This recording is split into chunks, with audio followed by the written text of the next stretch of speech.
got to scroll through some slides. I messed them up. There we go. We are in Matthew chapter 6 today. And we're going to look at the first 18 verses of Matthew chapter 6. But I've got to share a quick story with you first about last week's sermon. So, last week, we talked about turn the other cheek. And Tuesday night, we had a softball game. And we were scheduled to start at 6 p.m., but the middle school had a game at 4:30 p.m. So high school was basically going to start right after middle school. But on the schedule, it said 6. And the middle school game didn't end in time. So it was going late. It was like they were taking 30 minutes an inning or something. I mean, it's just one of those games. It's just going long. And the two high school teams are there, us and the opposing team. And the opposing coach is getting a little antsy that we're not starting the game. And so he's over there where our girls are and kind of mouthing about it. You know, I can't believe we're starting. I got this middle school game. You know, he just mouthing about it. And so I went over there and was just chatting with him. I thought I'll just go be friendly. And so I went over and just chatting with him about how long he's been coaching, all that kind of stuff. And he looked at me and he said, listen, I don't want to be that guy. But if we're not going to start this high school game till 7, I'm going to take my girls and we're going to go home. And the first thing I thought of was, whenever somebody tells you, I don't want to be that guy, you can almost be guaranteed they're going to immediately proceed to be that guy. And that's exactly what happened. And I'm like, well, listen, I'm not the head coach. I can't do anything about this.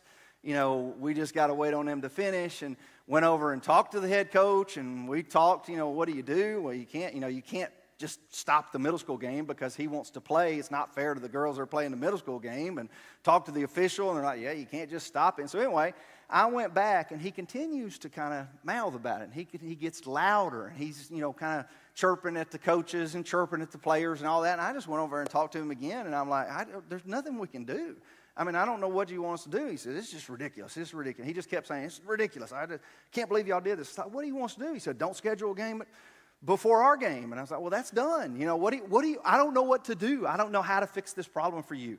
And so we just kind of kept going back and forth. And I finally said, you know, listen, I'm not the head coach, but if I was the head coach, here's what I'd tell you.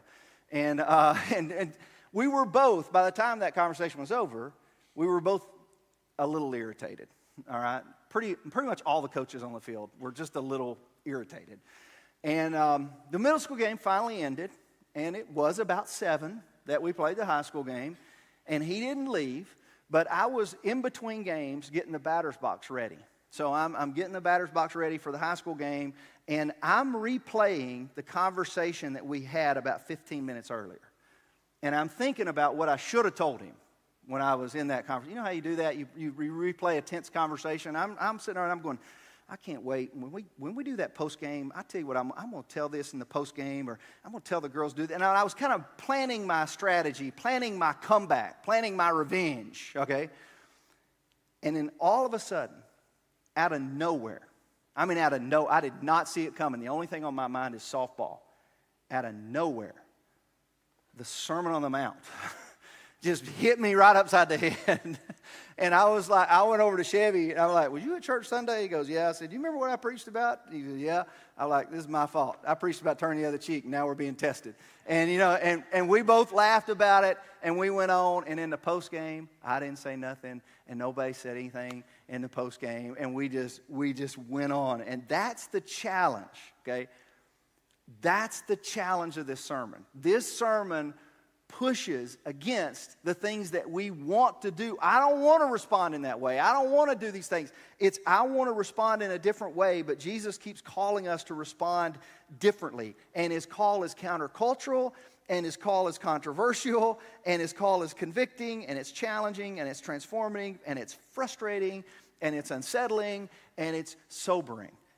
But that's what Jesus calls us to do. It's all of those things. The Sermon on the Mount challenges our norms, and it causes us to reevaluate our thoughts and our actions in light of the teaching of Jesus. And it holds especially true for today's text. Because today, we're going to look at a passage where Jesus confronts religious hypocrisy and performative faith. Faith that is motivated to do good things, not because it's pleasing to God, but because it's going to draw attention to yourself. Faith that is going to be performed. Like look at me. Look at how good I am. Look at how awesome I am. Look at how much I give. Look at how much I pray. Look at how much I worship. This is drawing all this attention to ourselves. And in a day and age where we're all rewarded for that, for posting and sharing this stuff, the words of Jesus are especially challenging. So we're going to look at chapter 6, verse 1. And here's what Jesus said. Be careful not to practice your righteousness in front of others to be seen by them. If you do, you will have no reward from your Father in heaven. So when you give to the needy, do not announce it with trumpets as the hypocrites do in the synagogue and on the streets to be honored by others. Truly, I tell you, they have received their reward in full. But when you give to the needy, do not let your left hand know what your right hand is doing, so that your giving may be done in secret. And then your Father, who sees what is done in secret, will reward you. And when you pray, do not be like the hypocrites, for they love to pray standing on the street corners and in the synagogues to be seen by others. And truly, I tell you, they've received their reward in full. But when you pray, go into your room, close the door, and pray to your Father who is unseen. And then your Father, who sees what is done in secret, will reward you. And when you fast, and I'm skipping over, there's a section there where Jesus teaches them the Lord's Prayer, but we recently talked about the Lord's Prayer, so I'm just going to use the examples. So giving, prayer, and he says, and when you fast, do not look somber as the hypocrites do, for they disfigure their faces to show others they are fasting. Truly, I tell you, they have received their reward in full. But when you fast, put oil on your head and wash your face so that it will not be obvious to others that you are fasting, but only your Father who is unseen, your Father who sees what is done in secret, will reward you. Now, the meaning of this entire section is clearly identified from the first verse, chapter 6, verse 1. You don't need anybody explain it. This is not one of those that go, well, it's kind of difficult to know what Jesus is saying here, so let's look at the historical context. You don't need any of that. He says it, it's clear as day. Be careful not to practice your righteousness in front of others to be seen by them. And the key text there is to be seen by them. In other words, this is about intent and this is about motive. He's not saying don't be righteous.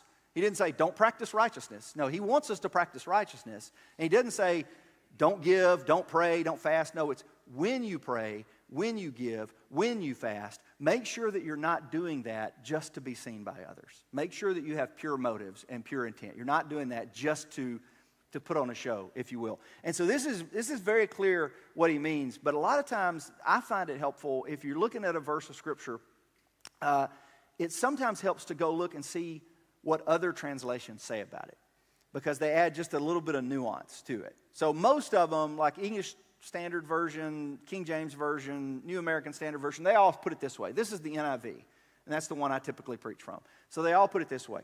But look at some of the more contemporary translations. They add just a little bit of punch to it. The New Living Translation says, watch out. Don't do your good deeds publicly to be admired by others. Again, he's not saying you can't do good deeds publicly. He's saying don't do it for the purpose of seeking admiration or applause from other people. The Contemporary English Version, when you do good deeds, don't try to show off. I like that one. Just don't. This is not a show. This is not theater. When you're doing something good, don't make it about you. Is another way we could say that. Good News Translation, be careful not to do your good works in public in order to attract attention. And then the gut punch is the Message. Here's the way the Message puts it. Be especially careful when you're trying to be good so that you don't make a performance out of it. It might be good theater, but the God who made you won't be applauding. I mean, that's an ouch, right? And I've told people, I've had, conversations after the first two messages, and I'm sure I'll have conversations after this message, and what I've told people is, listen, if the Sermon on the Mount doesn't make you uncomfortable, then you're not reading it correctly.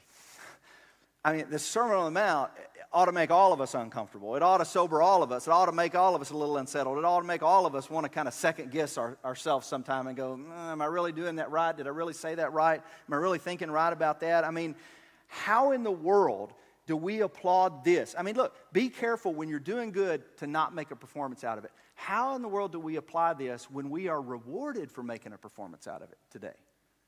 This is what the algorithm wants, right? I mean, we should be making a performance out of it. That's how in the world do we apply this teaching in the age of Instagram and TikTok? Because we all do it. I mean, every one of us, when we do something good, we want to share it. When we see something good, we want to share it. We want to put it out there so everybody else can see. Every church does this. Our church does this. Every church has people on their staff now, if they're a large enough church, have social media managers on their staff. We have a social media manager on our staff. It's Tiffany. I'm going to make her job incredibly hard today. And just Jesus is going to make her job incredibly hard. And for the record, I think she does a great job with this. And I think she's very balanced in what she shares and how she shares it. But she's still going to get me after this sermon's over. But how do we apply this? How do we apply Matthew chapter 6, verse 1 in an age where performative faith is normal and expected? That's the how question. And we are going to get there. But before we get there, let me dig just a little bit deeper into the why and the what. Okay, so let me break down this passage just a little bit further. Jesus addresses 3 areas where we're tempted to show off our faith. One of the areas is giving. And he says, don't announce it with trumpets as the hypocrites do in the synagogue and on the streets. Now, when he says that, there's some commentators that think he was referring actually like the offering in the Jewish synagogue was shaped like a shofar, so it was trumpet-shaped, and that's what Jesus is talking about. I don't know if that's what he's talking about or not. I do know that when the Jews gave in the synagogue, it was much more public than the way that we just gave. The way we gave was very private. Nobody knows if you gave. Nobody knows what you gave. It's very, very private. It's very, very confidential. But they would have done this in some sort of public fashion. If you think of the Jesus story about the widow's mite, so they would have seen there's people going up and giving big amounts of money, and there's people going up and giving small amounts of money. And Jesus says, be careful when you are giving that you don't make a show out of it. And this, today he might say, don't announce it on your socials. Don't post about it. And even us, we know that would, like today, if we took a picture of our check and say, supporting my church today, and post it on social media, all of us would be a little cringe about that, right? And that's what Jesus said, just don't make this about you. Don't do this just to be honored by others. And at issue here is not giving. He wants us to give. At issue here is, what's the motivation for the giving? Am I giving out of a heart of generosity? Am I giving to support a particular cause? Or am I giving to be seen by others? What is my motivation? What's my intent? The second area he addresses is prayer. He says, when you pray, don't be like the hypocrites. They love to pray standing in the synagogues and on the street corners to be seen by others. A couple verses later, he says they love to keep babbling. They think they'll be heard because of their many words. And so he's addressing the Pharisees here. But again, the issue is intent. When you pray, are you doing that to thank God and connect with God, or are you doing that to impress other people? What is the motivation behind the action? If you're only doing it to impress other people, that's hypocritical. And he says, he uses that word hypocrite in all 3 of these instances. And we don't think of hypocrite in the same way that Jesus is using it here. We think of hypocrite as somebody who says one thing and does another. Right? That's a hypocrite, right? A hypocrite is somebody who preaches turn the other cheek on Sunday, but chews out an opposing coach on Tuesday. That's a hypocrite, okay? This is examples. That's what we think of as hypocritical. Hypocrite is, and I didn't chew him out, just for the record. I feel like I need to clarify that. But I wasn't entirely, he might not know I was a pastor. Anyway, okay, so that's always the difficulty in these situations. They later find out, oh, he's a pastor? Okay. What was I talking about? Being hypocritical. When Jesus uses that word, it is a Greek word for play actor. So Jesus is using this word to say a hypocrite is somebody who's pretending. A hypocrite is somebody who's performing. This is not real to them. They're just putting on a show. So be careful that when you're praying, this is not about performing. And then the last one is worship, and it's fasting. You know, when you fast, do not look somber as the hypocrites do, for they disfigure their faces to show other their fasting. And again, this is about intent and motive. You know, this is a theme throughout it. Are you doing this to be seen by others, or are you doing this to be seen by God? Is this about your religious devotion, or is this about religious theater? And there were people in that day that were like, you know, well, I'm fasting, but what good is fasting if nobody knows I'm doing it? I mean, I'm doing this really good thing. I'm being really spiritual here. I'm doing exactly what I'm supposed to do, but nobody knows about it. And if nobody knows about it, you know, does it even count? I mean, I got to show them some way that I'm fasting. I got to show some way. The modern equivalent to this to me is just worship. And we could still fast, but not many people go to great lengths to show they're fasting. But we do go to great lengths to show we're worshiping. You can just dig through social media and you can see that. Like, you know, I gotta show somebody that I'm doing this good thing. It made me think of this quote. You're familiar with it, you know, the old, if a tree falls in the forest and no one is around to hear it, does it even make a sound? Well, if a Christian influencer has a morning devotional and no one is around to post a picture of their cup of coffee with an open Bible, does it even count? If a youth group goes on a mission trip and nobody shares a picture of them all in matching t-shirts with indigenous children, did they even make a difference? Or if a church has a worship service and doesn't post a picture of people with raised hands and closed eyes in the moment, was it even worship? And I'm being a little facetious here, but only a little. Because this is the challenge. And whether we'll admit it or not, we think we're doing like when we share these things, we feel like we're doing them from a good place. And sometimes we are, 100%. But there's a little tinge in all of us that we want to be seen. You know, we just want somebody to see. We want somebody to see us doing this good thing. You know, I stopped and that guy at Walgreens and I gave him a 20, and I wonder if anybody saw me. You know, I helped him out. Does anybody see that? You know, I mean, like there's just a little bit of that in us. And if nobody saw it, we want to tell the story. You know, we want to, next time we're with somebody, we're like, you know, we want to find somebody. That's just human nature. We want to be some type of credit for our righteousness. And sometimes we're like, yeah, but, you know, how do you tell the difference between when this is about me, or this is just encouraging others? You know, when you give, I want to encourage others to give, and I want to encourage others to worship, and I want to encourage others to pray. So I'm sharing this in the hopes that it will encourage others to do this. And there's just a real fine line between authenticity and performance. And sometimes it's a fuzzy line between those things. And we feel like we're doing it for authentic reasons, but we might be doing it for performative reasons. And it's just difficult to figure out sometimes. You know, we had a church consultant years ago that had come in to the church, and he was like, your worship sometimes is just not expressive enough. You know, like sometimes it doesn't seem like people are really into it, like maybe they should be. And so maybe what you could do is the folks that like to raise their hands, maybe bring them to the front of the room, and the folks that don't like to raise their hands, maybe get them to go to the back of the room. And that way, when the live stream's going, you know, it'll look really good. You know, it'll look like, wow, boy, they're really worshiping at that church. That's really powerful right there. And we stopped working with that guy because we're not going to do that. You know, and that's not to say, if you want to raise your hand, raise your hand. But I don't care where you sit. You can sit on the front row, you can sit on the back row. It doesn't matter to me. If you don't want to raise your hand, don't raise your hand. But I don't care where you sit. You know, we don't want to get into manipulating it or making a show out of it, or thinking this is really going to look good on the socials. You know, this is really going to be look good right here. That's what Jesus is warning against. Don't turn this into theater. Don't turn a worship service into theater. Don't turn it into a performance. And I think Tiffany and the whole team does a great job with this. And I know they think about it consciously. Like, we want to be good. We want our worship to be good. We want to play our instruments correctly. We want to sing the right note. You know, we want to do all of that, but it's not a performance. And when you applaud, you're not applauding them.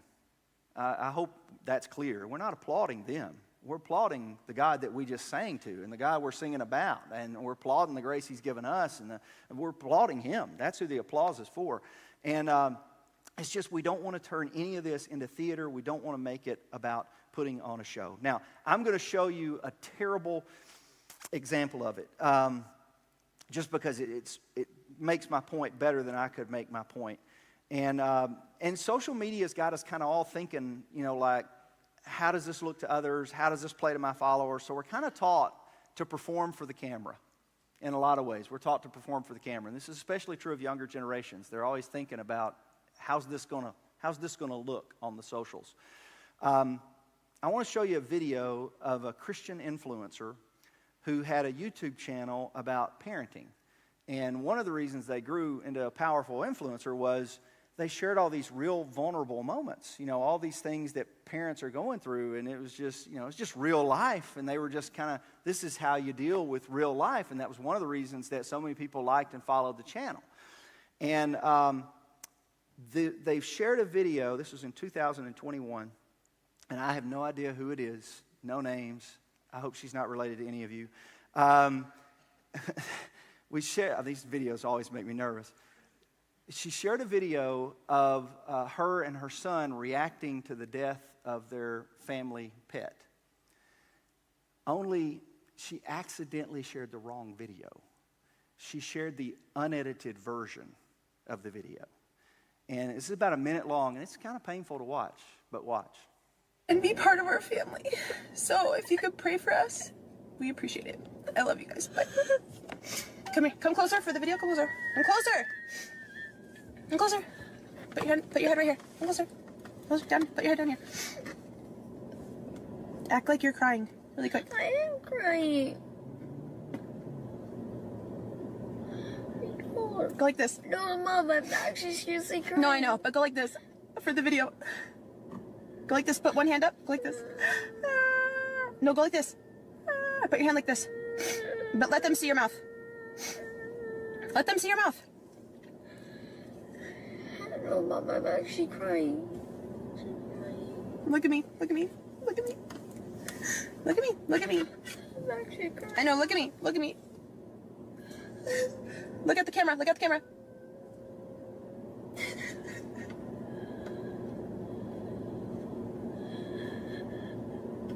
Okay. It's okay. It's okay. It's over. It's over. It's just painful, isn't it? And part of it is it's not really all her fault.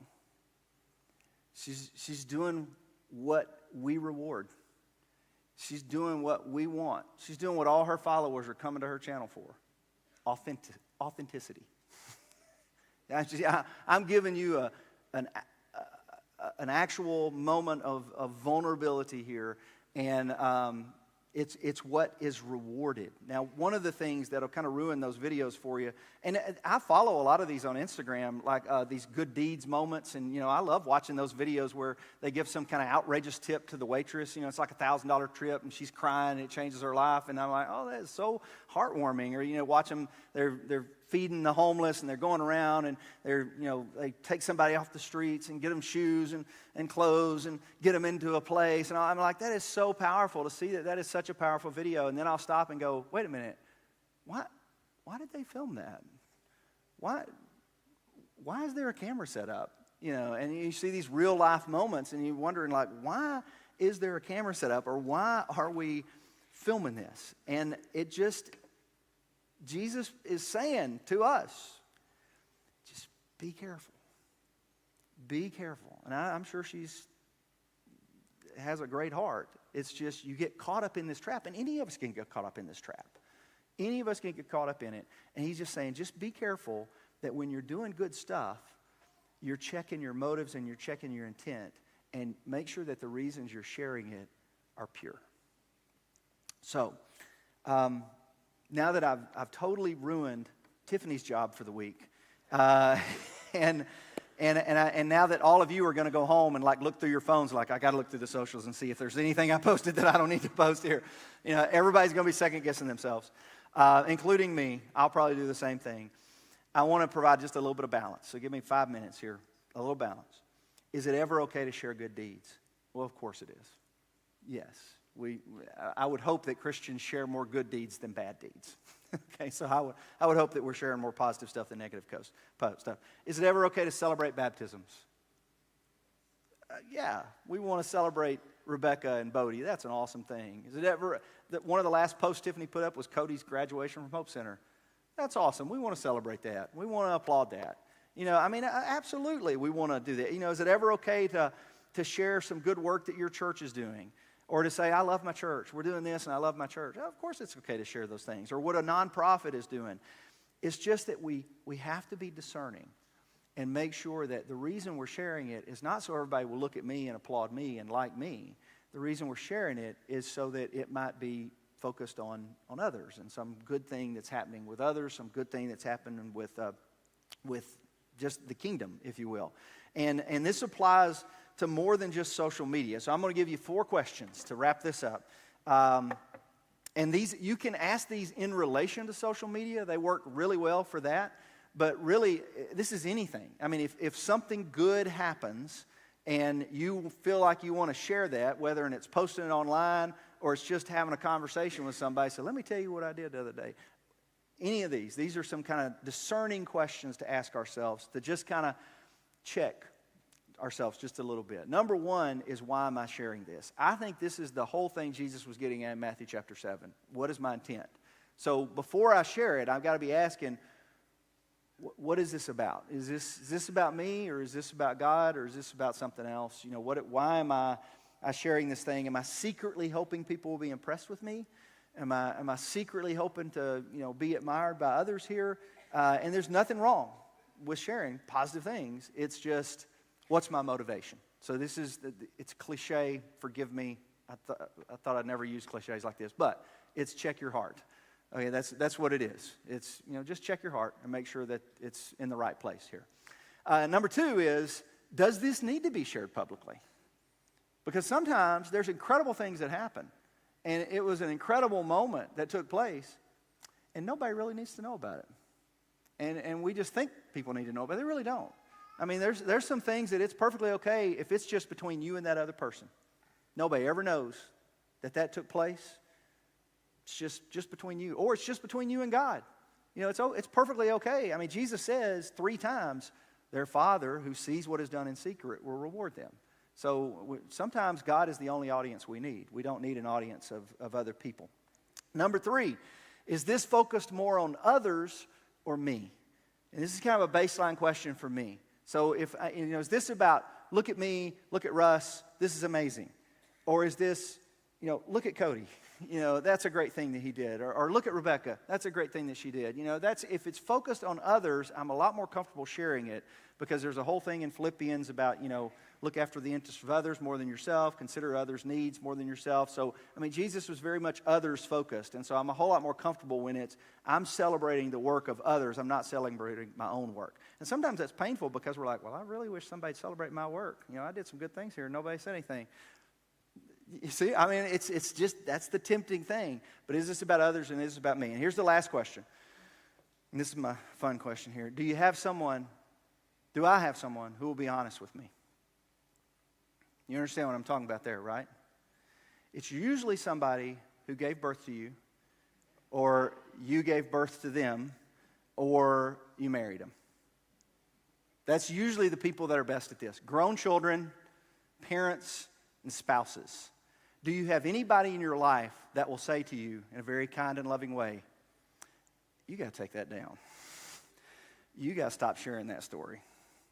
You got to stop talking about that. That don't look good.